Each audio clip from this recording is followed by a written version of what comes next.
Presidenta, soy Rachel Nolan de The Guardian. Quise preguntar sobre el tema de los desaparecidos en el país. Yo sé que estamos pendientes de un nuevo informe que viene, pero más allá de las cifras, que siempre las tiene que tener bien calculadas, quería preguntar si hay otros planes para apoyar ese proceso más en lo forense. Tengo muy presente de que hay más de 79,000 restos humanos en reserva del Estado que no han sido identificados. Y también quise preguntar por la cuestión de las buscadoras. En el país tenemos la información que mataron a Ruby Patricia Gómez en Mazatlán, Sinaloa, justo antes del giro presidencial de usted. Y leyendo la biografía de usted, me di cuenta de la importancia que este tema ha tenido para su historia, ¿verdad? También en los 70. Entonces le quise preguntar cuál es el plan del gobierno para enfrentarse de una forma más amplia con esa crisis. Gracias. Lo primero es que es muy distinto los desaparecidos de los 70s, 80s, a lo que vivimos ahora. En aquella época eran desaparecidos políticos, desaparecidos por el Estado mexicano, por tener una posición o por ser luchadores sociales en el país. Esa fue muchos guerrilleros de aquella época que, producto de la represión y del autoritarismo, ahí sí del autoritarismo, decidieron tomar otras vías de lucha y tomar las armas. Y otros que sencillamente eran luchadores sociales, pacíficos, por vías pacíficas, y que en todo caso unos y otros, si habían cometido un delito, pues deberían de haber sido juzgados en el marco de la ley, pero no, fueron desaparecidos por el Estado. Ese es un caso, es el caso de, por ejemplo, el colectivo Eureka, que sigue luchando donde estaba doña Rosario Ibarra de Piedra, pues por el esclarecimiento y la verdad de los hechos de aquella época. Y por otro lado es la situación que se vive en donde hay desaparecidos vinculados con los grupos delictivos, con la delincuencia organizada principalmente. Hay otros casos que pueden ser pasionales, pero son menores. Lo principal tiene que ver con la delincuencia organizada.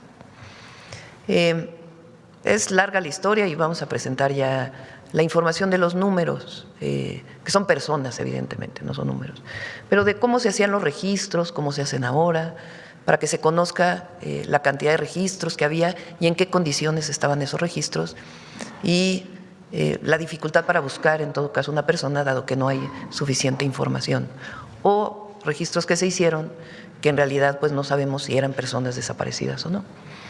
Ahora, ¿qué hicimos nosotros? A partir de un caso muy doloroso, que es el caso de Teuchitlán en México, en donde se encontró un lugar de adiestramiento, de reclutamiento de jóvenes y de adiestramiento. En algún momento se plantearon otras hipótesis, pero la Fiscalía en aquel momento dijo que esencialmente fue un lugar de adiestramiento y reclutamiento. Se detuvo al responsable de ese reclutamiento y en efecto confesó cómo se reclutaba a los jóvenes. La gran mayoría de ellos de manera voluntaria y otros de manera forzada. A partir de ahí tomamos la decisión de cambiar el modelo de atención a los colectivos, a las familiares que buscan a sus hijos, a sus familiares, la alerta que tenemos que hacer para que en el momento en que se denuncie un desaparecido se alerten todas las fuerzas municipales, estatales y federales, públicas y privadas para poder encontrar a la persona. Y por otro lado, toda la investigación que tiene que desarrollarse. Te pongo un ejemplo. Para que en México haya una investigación de la Fiscalía, para poder saber una persona, un homicidio, una desaparición, un robo, cualquier delito, tiene que abrirse una carpeta de investigación, así se llama. Si uno va y denuncia al Ministerio Público, a la Fiscalía, un delito, el Ministerio Público está obligado a abrir una carpeta de investigación y a partir de ahí está obligado a hacer una investigación. Resulta que las fiscalías registraban, pero no abrían carpetas de investigación. O se reportaba un desaparecido en una plataforma de una comisión de búsqueda y no se abría una carpeta de investigación. Ahora la ley dice que es obligatorio abrir una carpeta de investigación en el momento de la denuncia de un desaparecido. Eso cambia por completo porque se reconoce el delito y hay la obligación de la búsqueda. Por otro lado, un sistema de alertamiento que ya existe y que estamos todavía fortaleciendo, para que en el momento que se denuncie en todos los aeropuertos, en todos los bancos, en todos los sistemas de autobuses, se alerte de la persona que se denunció como desaparecida para permitir que en todo caso se encuentre en las primeras horas de desaparición. Y por otro lado, una vez que tenemos casos pues graves en donde hubo una desaparición conocida por una delincuencia organizada, pues hacer toda la investigación, que es en esencia lo que estamos desarrollando, el fortalecimiento de la inteligencia y la investigación para poder encontrar a las personas. Además, la Secretaría de Gobernación tiene la instrucción y lo está haciendo de atender a todos los colectivos de desaparecidos e incluso de manera personal atiendo algunos casos. Sí sigue siendo una situación dolorosa en el país y nuestra obligación es atender a las familias y dar con los responsables y terminar con cualquier esquema de reclutamiento forzado de algún joven. ¿Cómo lo hacemos? También bajando todas las plataformas digitales en donde encontramos y se denuncia. Muchas veces se hace por videojuego a los jóvenes, entonces hay una investigación muy grande relacionada con esto, es decir, trabajando en todos sentidos. Y hay que decir también que se han encontrado a muchas personas, no es que haya un desaparecido y nunca se encuentra, se han encontrado ya sea por que realizaron algún trámite en algún lugar del país y se está buscando ya a la persona en vida, pero sabemos que hizo un trámite porque están todos los datos que antes no existían en una sola plataforma, y también muchas personas que se han encontrado en vida. A veces pasan en promedio 3 meses para poder encontrar a la persona, pero tenemos afortunadamente muchísimos casos, que es lo que vamos a presentar, de personas desaparecidas que se encuentran. Otra pregunta sobre el tema, si puedo. Entiendo la diferencia que usted está haciendo entre los casos históricos y los casos de ahora, pero siempre teniendo en cuenta de que los colectivos reclaman de que lo que los une, ¿verdad?, el vínculo sería la impunidad, y que en muchos casos van implicados las fuerzas de seguridad del mismo Estado, incluso hasta ahora. Entonces, otra pregunta sería, ¿qué posibilidades tiene el mismo Estado de investigar a sí mismo, para decirlo así? Todas. Si, por ejemplo, recientemente, no en caso de desaparición, pero hay que decir que eso es mínimo, no tiene que, es decir, puede haber sido una fuerza del orden que ilegalmente haya desaparecido a una persona, pero no es una instrucción del Estado mexicano, es distinto. Antes era instrucción desde la Federal de Seguridad de desaparecer a los opositores. Entonces, cuando hay una persona, policía, en caso de que llegara a ocurrir un guardia nacional que tuviera que ver con alguna situación de desaparición, hay sanciones. Se detiene a la persona y tiene que ser responsable de todo lo que ocurre una vez que están las pruebas determinadas, evidentemente. Tuvimos un caso, por ejemplo, lamentable, de un civil que falleció en un fuego cruzado, malamente operado por un guardia nacional, y está detenido y llevando su caso y apoyada a la familia. Gracias. Por último, quise preguntar otro tema que se ha criticado a nivel internacional, no solo en su presidencia, sino en el sexenio de AMLO, la participación de las Fuerzas Armadas en muchos partes de la administración que antes era civil, ¿verdad? Entonces, quería preguntar qué condiciones serían necesarias para tener menos participación del mismo ejército en la vida nacional del país, ¿verdad? O a nivel internacional con la presión de los norteamericanos, o a nivel de actividad de carteles aquí. O sea, ¿qué condiciones podría imaginar usted para retirar un poco el ejército de la vida del país? Gracias. Es legal, eso es lo primero. No estamos haciendo nada fuera de la ley como lo hizo Calderón en su momento. Felipe Calderón sacó al ejército, a la marina, a la famosa guerra contra el narco, y no había las condiciones jurídicas para hacerlo. Responsabilidad de Felipe Calderón. Ahora sí hay un marco legal para hacerlo. Entonces eso es importante. Lo segundo es que es una decisión que la Guardia Nacional pertenezca a la Secretaría de la Defensa Nacional. La Guardia Nacional tiene que ser una institución de mucha consolidación en el largo plazo.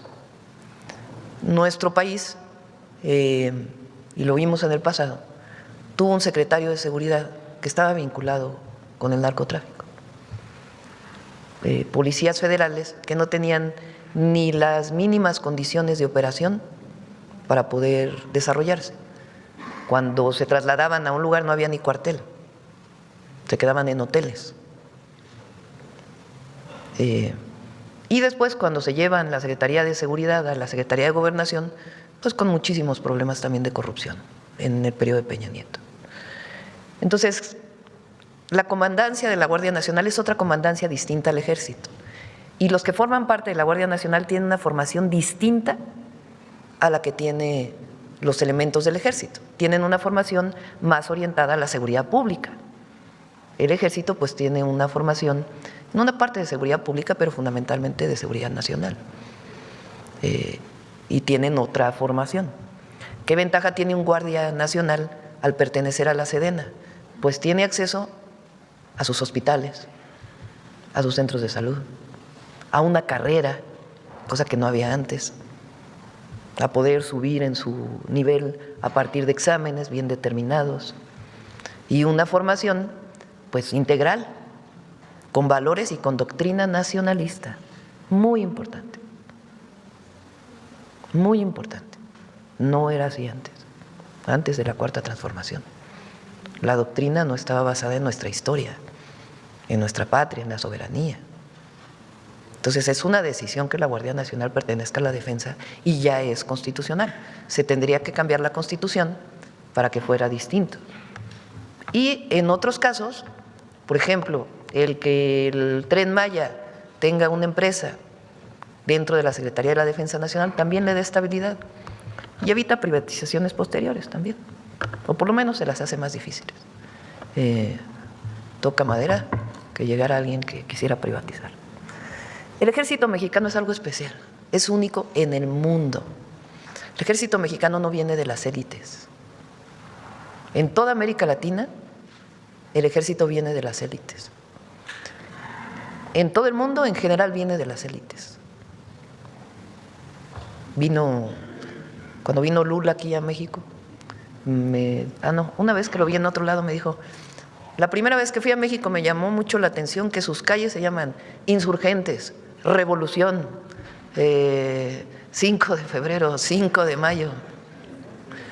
Dice, porque en Brasil la historia es de consensos, no hay revoluciones. Bueno, aquí no, aquí hay 4 transformaciones. Y nuestro ejército viene de una revolución social. O sea, fíjense, el ejército mexicano, sus generales, le hacen un golpe de Estado a Madero en 1913, promovido por la Embajada de Estados Unidos en México, el embajador Wilson. Esos mandos del ejército matan a Madero y a Pino Suárez, electos por la voluntad del pueblo. El único gobernador que está en contra del golpe de Estado es Venustiano Carranza y forma el ejército constitucionalista, que es la base del ejército mexicano. Y el ejército mexicano es pueblo en esencia. Por eso decimos, es pueblo uniformado. Entonces es otra cosa el ejército mexicano. Y por eso está ahí también la Guardia Nacional. Entonces, esta idea de militarización que se promueve no es tal, no es tal. Militares es que los militares tomaran las decisiones de los civiles y no. Por decisión del pueblo de México soy la comandante suprema, que es la que toma las decisiones. Muchas si alguien gracias. comete un error, pues… Muchas gracias, Presidenta. Gracias.